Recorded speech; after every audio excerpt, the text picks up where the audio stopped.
Welcome to podcast number 515 of Get Paid for Your Pad. Now, this is a very special episode. And I know I say that every episode, but this is really a special episode because number one, I'm sitting at my own Airbnb. This is my roof terrace in my Airbnb in Cali in Colombia, where I'm currently at. But also, this is the first time that I'm recording a podcast with my new camera. So if you want to go on YouTube, you can see the camera, the video quality is improved a lot. I got a brand new camera, so I'm excited to test it out. And I'm recording this podcast live together with my friend Patrick Spanfelner. Did I say that right? His surname is very hard to pronounce, but we'll just call him Patrick. He's my property manager here in Cali, Colombia. He's a good friend as well.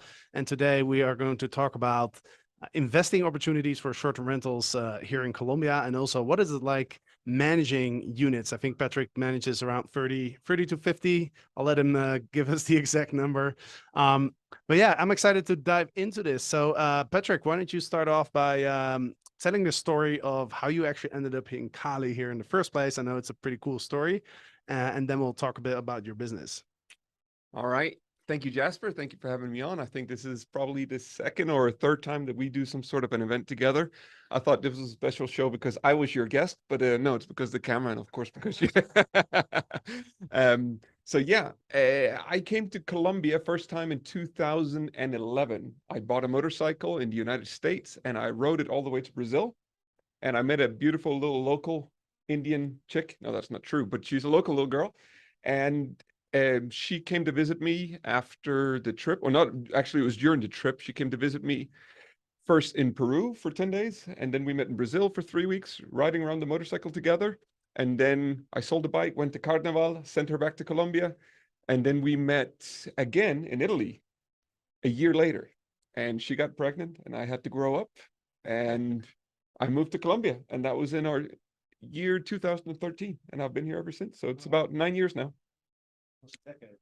Almost a decade. And it wasn't, a smooth transition to move into the jungle. I come from Denmark, which is very similar to Holland in terms of infrastructure, in terms of culture, in terms of just being generally a civilized place.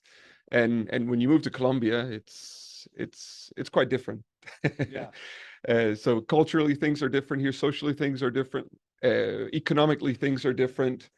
Bureaucracy-wise, things are different. In terms of corruption, security, there are many different things that kind of play in, which makes this a very, very interesting place to be.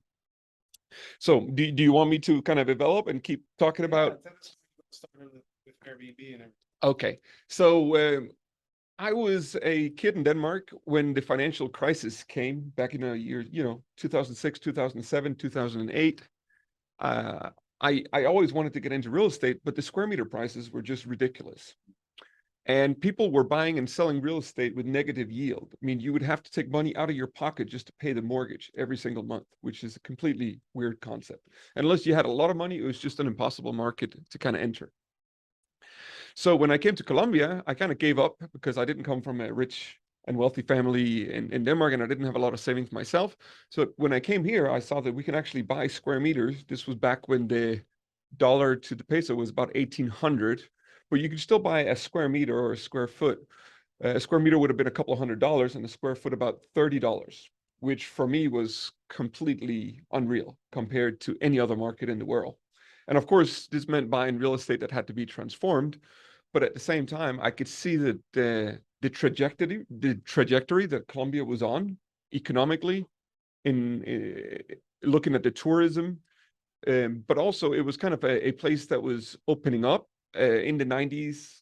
Medellin, Cali were known as some of the most dangerous cities in the world, and now they're some of the the fairy tale growth stories from Latin America. Everybody loves to come, especially Medellin has a really, really good reputation. So I started seeing this little business called Airbnb coming up. And I didn't have a lot of money, but I had enough money to buy one apartment with my wife, and we renovated it and we started renting it out. And it went well until we got in trouble with the neighbors. There's very, very low trust here, and they don't like having a flow of tourists through their buildings. And you got to admit, in this market in Colombia, it's famous for women, it's famous for partying, it's famous for cheap drugs. So when you do business here, it's impossible not to attract a little bit of that market as well. So that apart, there is also a law that makes it so that in a residential building, the minimum contract signed needs to be 30 days. And of course, I was violating that by all means. So I got in trouble with the administration, and we ended up having to sell that apartment. And I bought another one, and another one with a friend in a small building with 4 units, where we ended up controlling 50% of the building. And then we could better get away with doing our short-term rentals. And we were kind of collaborating with the maintenance of the building. So we kind of got along, but it was still kind of, operating on the gray. But I figured out I needed scale. I needed to get, to 10, 15, 20, 30 units. And how do you do that when you're in an economy where, first and foremost, you're earning in pesos? So it's not exactly a hard currency. But second of all, you're also talking about or thinking about working with the local banks, which charge anywhere from 10 to 16% interest, which could pull the profitability out of just about any project. So I had to figure out a way to scale. And there was this company called Life Afar. It was called FAR International back in those days, or First American Realty up in Medellin, started by a guy called Rich Holman, which I think we both know. Yeah, he was on the podcast too. Okay, you've had a podcast with him. He's my old business partner. I reached out to them through a mutual friend who knew them, who had been buying real estate, or at least looking at the real estate market in Medellin, and said, hey, my friend Patrick would like to work with you. And he said, okay, we'll tell your friend Patrick to give us a call. And I gave them a call, and I invited them down to Cali and say, I think they already at that time had a small operation in Bogota. They had a small operation in Cartagena, and they had a fairly big operation in Medellin at that time. And I invited them down to Cali. I told them, hey, I think there's a big potential here. I would like to be a partner. I would like to develop this market for you. And we pretty much, after a couple meetings back and forth, I was introduced to their team up in Medellin. I was kind of grilled by the whole board of directors, sitting there alone by myself, trying to defend this market, because Cali didn't exactly have the best fame at the time. I managed to convince them. And when they came down here, Joe and Jeremy, which was Rich's business partners, they were also kind of blown away by the value of what you could actually buy in Cali at the time. So we started out doing 3 projects, one of them actually being the project we're sitting in right now.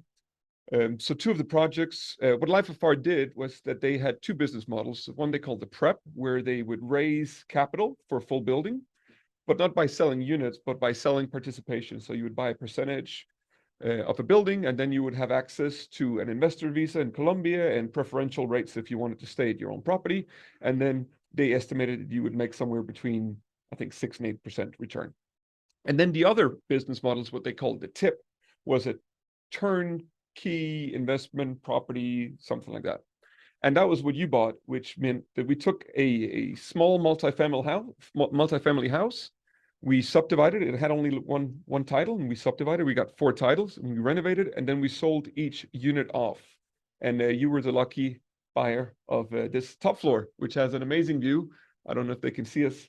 With the mountains in the background, we have El Peñón, which is one of the attractive Zona Rosas full of restaurants. We have San Antonio, the colonial district, behind us. Mm-hmm.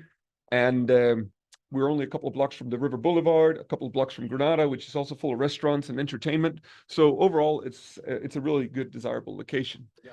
And I remember you came in here and you kind of crunched the numbers, and I was blown away. You were standing up here in the terrace and you said, yes, I think I'll do it. Okay. It was like the fastest decision-making process I've ever seen.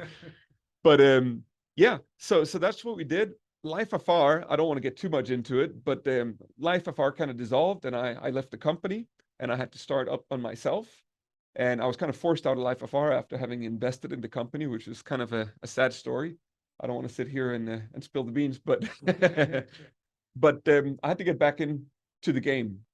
And since Life Afar kind of dissolved, the old Life Afar investors, you included, and the people that had invested in the other 2 buildings, reached out and asked if I wanted to operate the portfolio that I had helped developed. And I wasn't really thinking about doing it, but what had happened was that at the same time, I tried to raise money through a friend who has a small private equity network. His name is Cody Shirk. You're a friend of his as well. You know him well. I know you've been to his conference, or one of the conferences where he participated in Puerto Rico. And he raised about $1.2 million for me to get back on my feet again. And we developed a project with 12 short-term rental units. Very, very nice. In Centenario, a couple of blocks from here as well. And that was finished last year. And what else can I say? Yeah. Okay. I can keep talking here. I don't know if you want me to keep going and spill, but You're definitely good at talking. I'm good at talking. But after that project was finished, other investors start opening their eyes. Another friend of yours approached me, and we're currently developing a 7-story building with an 8-story building with him, and we are developing another project from scratch, actually, with 19 short-term rental units on the Zona Rosa strip in Granada. So how many units do you have in total? We have 33 that are in our current administration. We have 26 that are undergoing construction. And a local developer came to us with 74 units. They've sold all of the 74 units, and they wanted us to be the, they call it the suggested operator for that building. So we are in the process of onboarding several of those units. I'm not sure how many we're going to get, but it potentially could double or even triple our portfolio. That was a lot of information. I wanna go back to a couple of things that you said. Number one is talking about the investment opportunity in short-term rentals here. As you mentioned, mortgage rate are extremely high here, right? So it's very hard. It's almost impossible to leverage because with that, if you're paying 10 to 16% on your mortgage, like there's not really anything to leverage. So that also means that real estate is not as pumped up, if you will, as in like the States and in Europe, where the low interest rates have allowed people just kind of bid up the market and prices have just gone crazy, especially in the last like 10, 20 years. But now we're seeing those interest rates going up. So, real estate in those countries, it's going to be harder, I think, to get like a really good ROI, even using leverage because the interest rates have been going up. So I think now is a good time, especially because the dollar is so strong. I think it's a really good time for especially people in North America and especially in the US to look abroad and see like, hey, where can we actually get a very good like cash on cash return on our money? And to give people some background on this apartment, as Patrick mentioned, I bought it in 2017. I think it was 2017. Yeah, Yes, 2018. Yeah. And I was looking to make 10% net on my money after all expenses and everything, right? Which is, I just actually calculated the numbers. I'm actually right around that number. So after paying you and after paying the bills, electricity, like all of that, I still end up with about 10%. And that's just because the real estate's so affordable, right? I paid $145,000 for this unit. It's a 2-bedroom. It's a penthouse unit with this beautiful terrace here in one of the nicest neighborhoods in the city, right? And this is not a small city. This is a city of over 2 million people, right? It's the third largest city in Colombia. So to me, when I came first down here and I stood on this roof terrace overlooking the city, and I'm thinking I'm in one of the best areas of a multi-million city, the third largest city in Colombia, which is fast growing economy. I just felt like this is going to be a good investment. Like people love views, right? Especially on Airbnb. Like myself, I actually stayed in one of the units downstairs and that has a jacuzzi. And I was talking to my girlfriend about this. I was like, is it worth it? Because I remember that was an option. It was like, hey, do you want a roof terrace or do you want a jacuzzi, right? And I was talking to my girlfriend about this. And like a jacuzzi, I'm going to use it like a couple times a week. The roof terrace, I'm going to sit here every single day, unless it's like storming or something. Like I'm going to be sitting here multiple times a day, having coffee here in the morning, having dinner here. This roof terrace to me is such a big value add. And I think that's probably the reason that the apartment's been performing well in Airbnb, even through COVID, right? Yeah. So, just kind of talking about the investment opportunity, like what are you seeing right now in this market? Like when you look at real estate prices, when you look at the rates, the ADRs on Airbnb, like is it still feasible to make around 10% after cost in this market? Yeah, I definitely think it is, but let me dig into that a little bit more because there's certain things that I think are important to have into your considerations when you're considering moving into a emerging market or Latin American market. One thing is the local currency has been absolutely crushed against the dollar. And that's not just Colombia. goes for Brazil, it goes for Argentina, it goes for Chile, it goes for Peru, it goes for Mexico, it goes for many of these Latin American markets. But the local prices, except for maybe Argentina, they're quoted in the local currency. So if you have dollars and you have savings, then you can really get a big bang for your buck when you come to these markets right now. And one thing is, of course, if you're buying from a developer and they calculate their profit into it and furnishing and all that kind of stuff. But if you're buying something old that needs to be renovated, then there's some screaming deals to be found out there. The key part to it is to make something that is nice enough that the Americans would want to rent it. So 80% of our guests are Americans, and that means we can price in dollars. If we're pricing in the local currency, then we will attract the local people. But they don't, I mean, to put things into perspective, it was 1,800 pesos to the dollar when I came. Now it's 4,600. Yeah. For American, $100 is still $100. But for the locals, $100 is all of a sudden more than, it's like 2.5 times more expensive. So you want to have something that is nice. And by that, I mean, for maybe an American or European, it's basic. I talk about hot water. I talk about air conditioning. I talk about comfortable beds. I talk about strong Wi-Fi. But for a North American, that's basic. They wouldn't even consider renting something that doesn't have it. North Americans don't have a lot of vacation, but when they do have, they splurge. They tend to spend a lot of money. They like to go on expensive cruises. They like to stay in expensive hotels, nice Airbnbs, and so forth. The Europeans have a little bit longer vacations, and they probably don't spend as much per night in our experience as the Americans. So we try to target the Americans also because a lot of American flights make it into Cali and Colombia in general. I think the local airport has 72 international connections every single week, and most of them are North Americans. So back to the question, can you buy locally and still generate 10% return? And I think, yeah, you can. I mean, you bought actually when the dollar was not as strong. So we are having a hard time trying to keep up with the dollar in our nightly rates to make sure that Jasper still gets his 10%. But we're doing it, and it's manageable. So the average nightly rates for us right now are about, on your units, it's somewhere between $80 to $120, depending on the season. And for the rest of our portfolio, not all of the units are as big and nice as this one.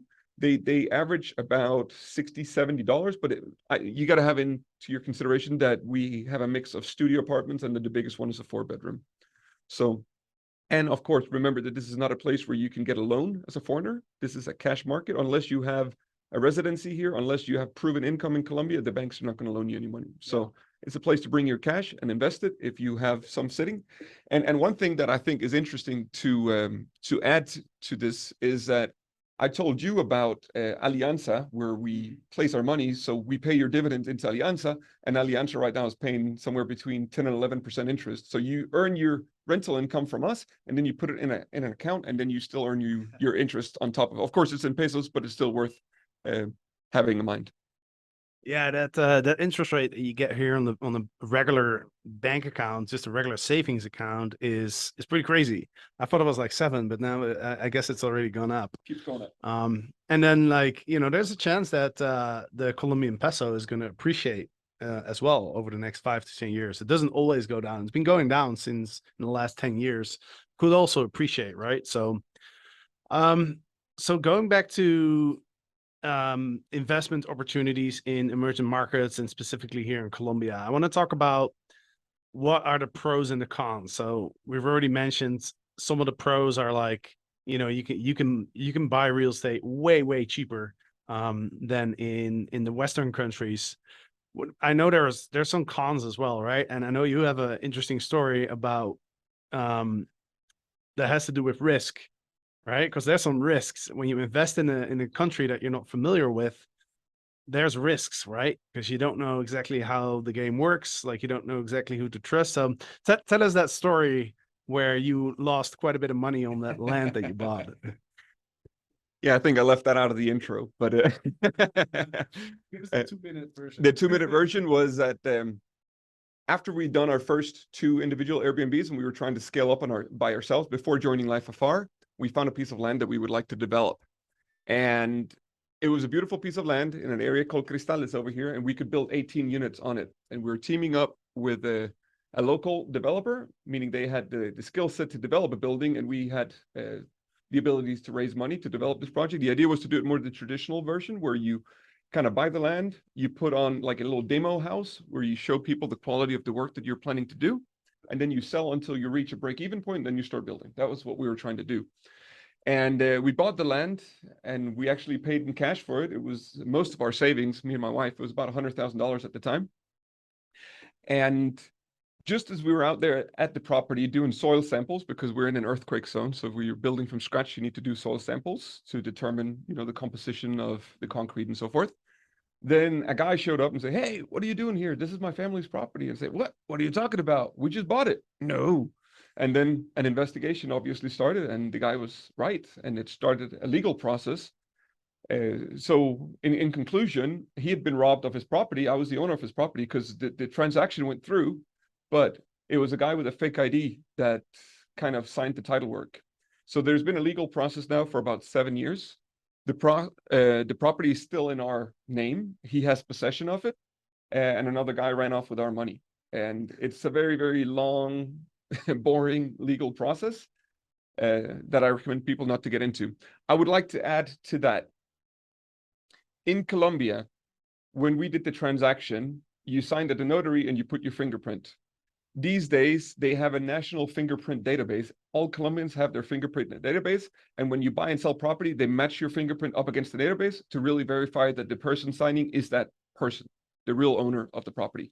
That did not exist when we signed these papers, which means that today the risk is a lot smaller. You can still get scammed, of course, but the risk is a lot smaller than it was. You always got to work with a good lawyer. You're always going to do a proper title study, and always got to feel your sellers out. Make sure that they're not too desperate. And but more than anything, if you want to eliminate that kind of risk, it's best to work with a local developer. Really, somebody who has experience, somebody who has a good track record, and somebody who potentially brings an alianza in the middle, kind of as an escrow, where alianza holds the money while the developer develops the project, and that way you can kind of eliminate that risk. There are other ways as well, but those are like the basic versions. Yeah, I mean, that's a big thing, right? And when you go to a new country, like I've traveled to about 100 countries, and I can guarantee the amount of times that I've been approached by people with amazing investment opportunities. They're everywhere, right? And I don't know, every time like I got pitched by these people, like oftentimes they invite you to like free drinks or like a free trip or something like that. But the goal for them, and they don't always disclose that, the goal for them is just to introduce you to investment opportunities and to hope that you will invest into it. And yeah, I'm sure some of those operations are scams, like maybe not all of them, I don't know, but that was definitely one thing that was really important for me. Like I've invested in Philippines and Thailand, and here in Colombia, is like just trust, right? You have to do so much due diligence to really understand, like, okay, is this a legitimate party that I'm dealing with? Do they have a track record, like you said, like looking at buildings that they've already completed, potentially finding some people that have invested in those buildings and talking to them and saying like, hey, was that a good experience? And that's kind of what I did with the company that you were working for, Fire International. That's the reason why I invested with them, was because I knew the people, like I knew several of their clients, and I heard positive experiences. So that's definitely like a really important thing. If you invest anywhere in like a country where you're not familiar, be very, very careful, because as Patrick just has shared, like you can lose a lot of money and you will have no idea that you're getting scammed. Right, you even had a lawyer involved and all of that. So let's get into a little bit of like, what are some pros and cons, and also when it comes to like managing, right? Because you manage, what is it, 33 units down here. For people that are listening and might be interested in expanding to international markets and actually managing properties there for other owners, like what are some pros and cons, and what are some things to keep in mind managing units versus Western country? I think unless you plan to be on the ground, then don't plan to manage it for yourself. Because dealing with, first and foremost, if you don't speak the language, that's one thing. The other thing are the labor laws. This is kind of a country that protects the employee. So every time you screw over some employee, I'm not saying you should do that. I'm not saying that I do that. But if you screw over some sort of an employee, the first thing they do is go to the Ministry of Labor and they start a legal process with you, and you can end up with a big headache. So, but you want to hear about the pros and cons. But so if we start about the pros, one thing is, you know, especially if you have dollars, then, or euros for that matter, then your funds just go a long way. You can buy a lot with very little. I mean, I come from a small village in Denmark. I don't think we could get anything that I would want to live in for less than 400,000 or 500,000 euros. And I'm sure Holland is kind of the same. Where here I could find, I mean, my house is probably 150,000 euros to compare, right? And I live in a nice gated community with a swimming pool, and we have a maid, and we have a really nice life here. But so that's the pro, the ability to purchase. The other thing is that foreigners of any race or from any country, I should say, can buy here with no restrictions. So there are no restrictions. You know, there's some countries where you cannot buy beachfront. There's some countries where there are restrictions. You can only buy 49%. I think Thailand is one of them. Mexico used to have those kinds of restrictions. So Colombia doesn't have any restriction on foreign ownership, which is another plus. If you're looking to renovate, there is a great pool of talent when it comes to architects, interior designers, craftsmen. But unless you're working with somebody who actually manages the place for you, then you got to, you know, be on the lookout for not being scammed on prices and stuff like that. Yeah. Mostly because it's not that people here are evil, but they see an opportunity to sometimes quote a little bit higher when they see that, hey, here's a foreigner. This guy probably has dollars in his pocket. So I recommend that people get 3 quotations for every activity. Let's say you're changing all the carpentry. We'll get 3 contractors out and then compare, right? And go with the one that gives you the best feeling. What other pros? So the pro here is buying in dollars. Well, you bring in your dollars, but you buy something in the local currency. But if you get it nice enough, you can still get a return on your dollars because we quote the nightly rates in dollars. Service is very, very cheap, meaning we have a small property management company. We're only at 33 apartments, but we have 12 employees. I don't think you can get away with that in many other countries. It simply wouldn't be feasible. But the minimum wage here is about $250 as it is right now, plus pension and healthcare. It comes to about $350. So access to cheap and qualified labor is definitely a benefit at the same time. And then I think there's something about being diversified. I think if you're in one of these highly leveraged economies right now, if you have been buying real estate at the top, if you are all in equities, if you're all in one market, I think there is an argument for being diversified. And I think especially with what we've seen in the last couple of years, COVID restrictions and all those kinds of things, an investment in Colombia with 350 times the minimum wage, which is right now about $85,000, would give you residency in Colombia. So it's like planting an additional flag. You could open a bank account. You can make sure that you're not too exposed to any one region in the world, which I also think is a benefit. And then, of course, you're kind of investing in a growth story, meaning Cali has its beautiful parts like what you see behind us, but there are definitely still some rough parts around the town.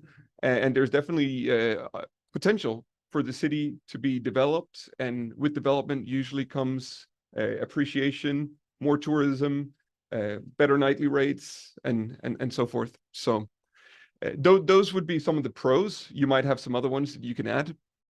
Some of the cons, of course, is if you don't speak Spanish, then it's hard to do business here. Yeah. I've had a hard time. I think in all the time I've been here, I've only found one attorney in Cali that speaks Spanish, or sorry, English, proper English, maybe 2. But after 9 years, that's not a lot.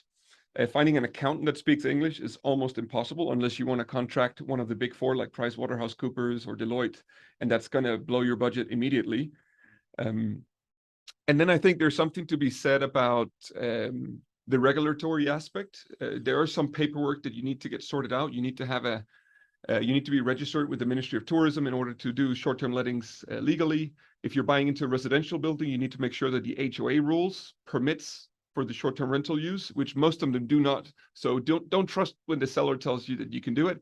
Always ask for documentation and revise it by yourself. I would say people here could tend to be a little bit opportunist, and sometimes they will say anything that needs to be said in order to get a deal done. And then, of course, just the whole perception of time. Things move slower here. Mm-hmm. Things don't move as fast. And that can bother people if you used to live in a very fast-paced environment and you're used to asking people something once and then things just get done. Here, sometimes you need to be on people's backs. You need to ask them several times. You need to follow up. You need to push through, which definitely takes a certain personality and tenacity. Um, that being said, there are also benefits like sitting in the sun and enjoying the tropical weather almost every single day. Yeah. So yeah, of course, you heard about the cons about, you know, you got to be aware that you don't get scammed. There are actually certain pieces of land here in Cali that has a sign says land is not for sale. Just to give you an idea that these scams, of course, I was unlucky, but it's also fairly common that people try to scam people, especially in land deals, more than in when you buy an existing apartment, so to speak. So those would be some of the pros and cons. I don't know if you have anything else to add from your experience. Yeah, I mean, definitely what you mentioned, like you can offer like a very high level of service here, right? Like I literally today, like asked for laundry and it was done within a few hours. And how much was it? Like $5 or something. It was so cheap, right? And that kind of brings me to the next topic, which is, you know, Cali as a travel opportunity, as a travel destination. You know, that's something we want to dive into too, because I haven't been here for 2.5 years. You know, obviously because of COVID, like we couldn't really travel a lot. But now that I'm back here, it's I almost forgot like how affordable everything is here, and it's probably even more affordable now than like 2.5 years ago, because you mentioned like the dollar is just so strong right now. And you know, me and my girlfriend have been going out in the last few nights to these amazing restaurants, and every time the bill, including the bottle of wine and the steak and everything, you know, I think the highest bill that we've had was like maybe like $50-$60 or something. But a lot of times it was like 20, like $30. And it's like, wow, you know, like there, and this is only, it's only like we're 4 hours away from Miami. Like if you live in Miami and you want to, it's about $400, like a return ticket. Let's say anywhere in the US, like $400 to $600 return ticket, you can find it. If you spend a week here and you go out every night for dinner, it's probably cheaper, including the flight and accommodation. It's probably cheaper for you to fly out from Miami down here and go out to the restaurants here versus going out to the restaurants in Miami. You know, because there you're going to be spending like 150, $200 per dinner, if not more, right? So it's just the price level is just crazy. Like things are just so affordable here.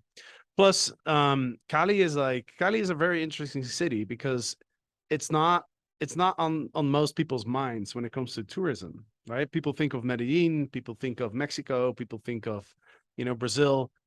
But it's really cool here. I almost forgot how cool it is here. I'm walking around this little neighborhood and there's tons of little art galleries, there's tons of little restaurants, cafes.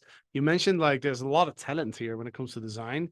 You can tell, like I was walking through San Antonio, which is kind of like the colonial neighborhood. It's also built on a hill, so it's like it has really nice like little rooftop places where you can, you know, oversee the city. And it's just like the design is so cool.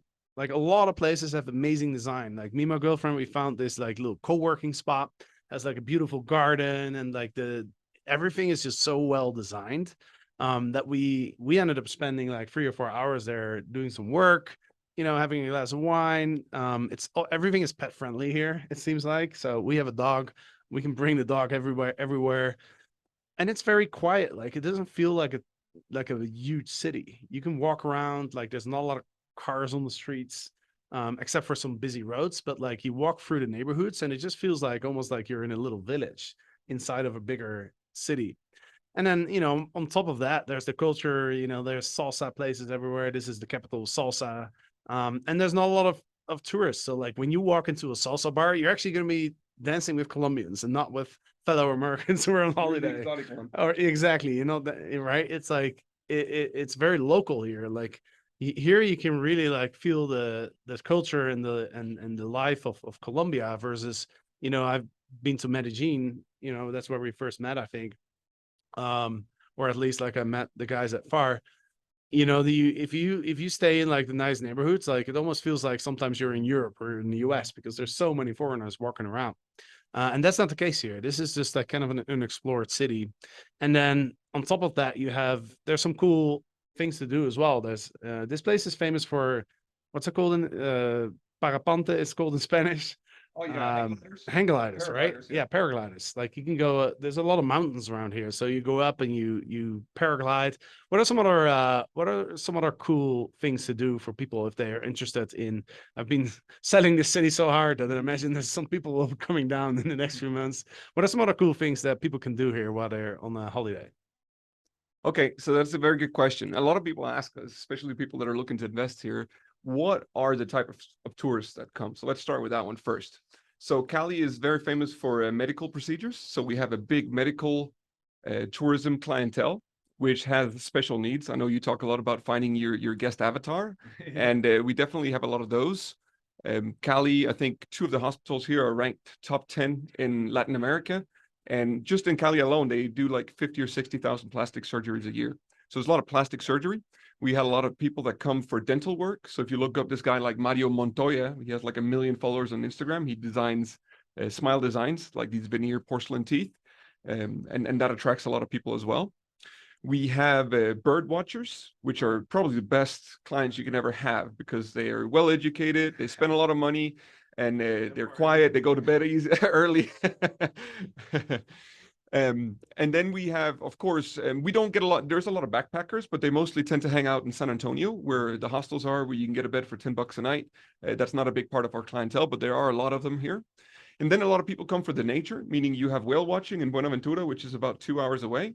You have beautiful hiking trails where you can hike to waterfalls. You can do downhill bicycling. You can do the paragliding. We get a lot of people that come for the nightlife. Cali is famous for the nightlife, the dancing, the drinking. Also, it's very affordable, but also because it's known as, along with the Cuban and New York style salsa, this is like the original salsa. So they're like those three styles of salsa. And then we're starting to see a lot of digital nomads, people that were used to maybe paying $5,000 in rent in New York or Chicago or Los Angeles. They come here, they spend $1,500 and get a really nice apartment. And they go out to eat every single day. They do Rappi, which is like Uber Eats. They get a maid. They just have a really nice quality of living. And if they can do everything remotely, well, why not? Earn dollars, spend pesos. That is a very attractive proposition these days. Yeah. Uh, Yeah, I just want to touch on the digital nomads because that's a trend. That's a lifestyle that's growing very fast. I mean, there was already a trend in remote work and digital nomadism, but with COVID, it's just exploded. And this is a great place for digital nomads. Most of them they go to Medellin, but I would argue this is better. Cali is better because it's more affordable and it's like I said, like it's not so crowded, so but the internet's fast. Like me and my girlfriend been working on our laptops from several places and we've been doing calls, video calls, like everything. And it's it's not a big deal. And you mentioned hiking. Well, behind us you see a hill or a mountain. And by the way, Cali is like we're at an altitude here, right? 1,000 meters. 1,000 meters. So that makes the climate amazing because we're pretty close to the equator. So the whole year round, it's very stable. There's no real winters or summers. But because we're at an altitude, like it's a little hot right now. Like, definitely sweating a little bit sitting out here in the sun. But, like in Cartagena or like at sea level in this area, we wouldn't be able to do that. Yeah, it would be way too hot. So, Cali has a very stable 28 degree-ish, usually. Average. 32 average. Yeah. A little warmer. What's that in Fahrenheit? 89. 89 in Fahrenheit. All right. So like it's warm, but it's not crazy. It's not crazy hot, right? Because we're at altitude. So that hill behind us, what's it called? Tres Cruces. Cerro Tres Cruces. Yeah. And I don't know if you can see it on the camera, but there's 3 big crosses on top of that hill. And that's a very popular thing for people to do here is in the morning is to hike up that mountain there. So that's probably what we're going to be doing on Saturday and Sunday. So absolutely. I think maybe one thing to mention as well is the gastronomy. I don't know if you've been blown away by the produce here. The food is really good. The restaurants are really up in their levels. I would say international level gastronomy at many of the restaurants now at super affordable prices. So some of the restaurants have live music at night, really high quality entertainment. I definitely recommend it. Yeah, and that's a good point too, because I live in Panama, and in Panama a lot of good food is expensive because it's imported. Like they don't really produce good meat down there, for example. in my opinion. Probably gonna piss some people off right now, but but you know, like so most of the meat, if you want a good steak, like it's gonna be imported from the US. And then even though the labor and stuff is cheap, you're still, if they have to import it from the US, you're gonna still pay US prices. Here, there's a very large local industries and agriculture. So a lot of the products that you high quality products that you buy here, they're actually produced here. So that makes it affordable too. I mean, I was at this amazing restaurant that I told you about, Bohemi, it's called. La Boheme. Yeah, it was just incredible. Like the view. I ordered a half a kilo steak. That's 500 grams. I'm not sure how many ounces it is, but my guess is Just over a pound. that's like is that like 20 ounces or close to 20 ounces? I think. I don't know how many ounces to the pound, but anyway, it's a big steak. Like I would struggle normally to eat that. I was very hungry, so I had no trouble eating it, but it was, man, that was like such high quality steak. That's just as good as you go to a steakhouse in the US, in my opinion. And that steak was about $25. Which in Cali is a lot of money. Yeah, but this is one of the most expensive restaurants in the city, probably. It has an incredible view, but still then, like to eat such a big steak, high quality steak for $25, that's, like in Panama, like you'd be paying like, I would say like $60 to $80 because it's imported from the States, right? So all right, let's wrap up this podcast. Let everybody know where they can find you. Like, and Patrick is the expert here in Cali. He has a blog called the Cali Adventurer. So if you ever travel down to Cali, hit him up. He knows everything. He has amazing places where you could stay at, including mine, of course, with this beautiful balcony, rooftop. So yeah, Patrick, let everybody know how they can find you. Yeah, they can check out the blog for sure, caliadventurer.com. They can check us out on Instagram. Those are mostly just for our apartments. It's called Extra Cali, so it's EXSTR for like expert short-term rentals, if that makes sense. And also our website, exstr.co. That would be the best way to find us. Awesome. Any final thoughts before we wrap this up? No, I think that's it for today. Thank you for having me, and looking forward to seeing you down here. Happy to help you out. Happy to see more foreigners come and explore this place, because I really do think it's kind of a diamond in the rough. Yeah, 100%. It's an amazing spot here. So anyway, thank you for listening to this episode. I hope you enjoyed this. And if you're listening, highly recommend check out the YouTube video. Check out Get Paid for Your Pad on YouTube. You'll be able to see the videos, so you can actually see the view behind us, what it looks like. And of course, if you do go watch it on YouTube, like make sure to give us a like, give us a thumbs up, subscribe to the YouTube channel. We'll be posting a lot more YouTube content in the future, myself and Eric and the Overnight Success team. So thank you for listening. Have a great week, and Eric and I will be back on Friday with another episode of Get Paid for Your Pad. See you later.